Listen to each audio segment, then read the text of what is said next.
ki khubor ka Batesi TV. Lawan Rashapi taka Frank Motors. Booking open for the new Nexon. Visit Frank Motors or call 7045207973. MIT University of Meghalaya.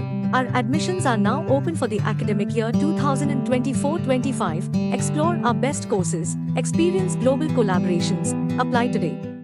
Ka BDWS Career Academy kan penlong ya Meghalaya Scholastic Aptitude Test haka khatan riu tarik Bniah March haka porshi phobe jem step hashulong tura but clear. Working Committee jaga Shillong All Faiths Forum kebelasyong ga jingalang haga khat ri ulber ara char pusau kala Kyntu ya Sorkar jela bakan penlong ga jing Tohkit ke Ribhoi bar ke ba jing Shania ke ba hadir baklami ga jing keno bakadan ga jing berngam jaga shitniam na ga jela Assam ban penprai ke durnyam badi ki statue bela bo haki jaka pulie bela Bniah dagi balang Kristan haki shnong khapot jaga jela Meghalaya baka jela Assam haki ne ki khnias ngi baladam Hakajing kran megla pathai kubor president jang forum Most Reverend Dr. Pioli Lingdo ulo ang baka forum ga kerpa digi ba nong song snong ka jela bakin long ki ba pet ngor ba ki ba husiar halor kini gi Jingjia bat amban sha yalam bakla knaman pinne e ka song suk song san ha kani ga jela ki para nong song snong boro kani ga long kajing khot ki jong hi na ga jang ka Saff bakum ki nong yalam ha ki niam ki ba fer Taka bangi ya imlang, taka bangi ya don ke jinga sung thok jingmot, ni day ya ke jing suk ya ke jinga terli, ni ai ke buram ke jinga rok yublai. Namar ni ba rok ni day ki jing thao ke jangmo. Kungi jing thao ke jung play. Ukwa yangi bangin ya buram ibe, bangin ya diang ibe, ni imlang, kungi jaj benriyo. Apa dengan jinga player ke babu? Kini kalau kita ini nak kata Saff kalau, tapi Jingjia kita mentala, what agini menilai kesini, so tapi Jingjia kita Ribhoi, apa lagi. Kini baru kalau kita jing persiang man, thut ya kita imla salah kita ni, man penshit iki beri, man persong thuk bagla iki beri. Kini apil ni ya kita nonsense nong baru.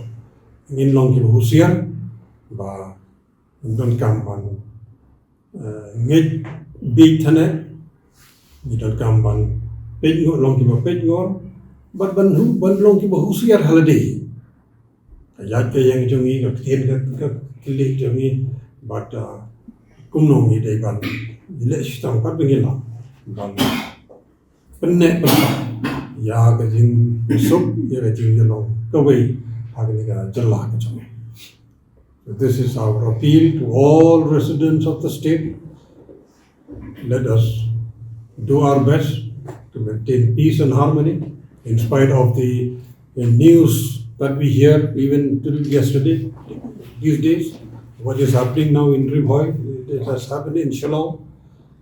In spite of all this, we take it as our responsibility, responsible citizens of the state to maintain peace and harmony in our state. And we continue to work with the government. We continue to appeal to the government to do its part. Do the investigation honestly, transparently, and fairly. When government is doing its part, this will create a confidence in the minds and hearts of each and everyone. Kani kita kejing khot kejingi, kejing Kyntu kejingi, wadi ka Sorkar, iktik badan ke bor, bagi haba don hang no kejing Jingjia, ide ban Jingjia ban pek kini yo ye kejing shisha, ban kin le ye kata te ka ba hok, te ka ba shida, ba klem pek cha shiliang sino, ban kani ikan ai mensin kan ai jingshlo, ya ki nong sino, bakin miru ini lesitam ban imlang aga jing sok pada aga jing sok thok jema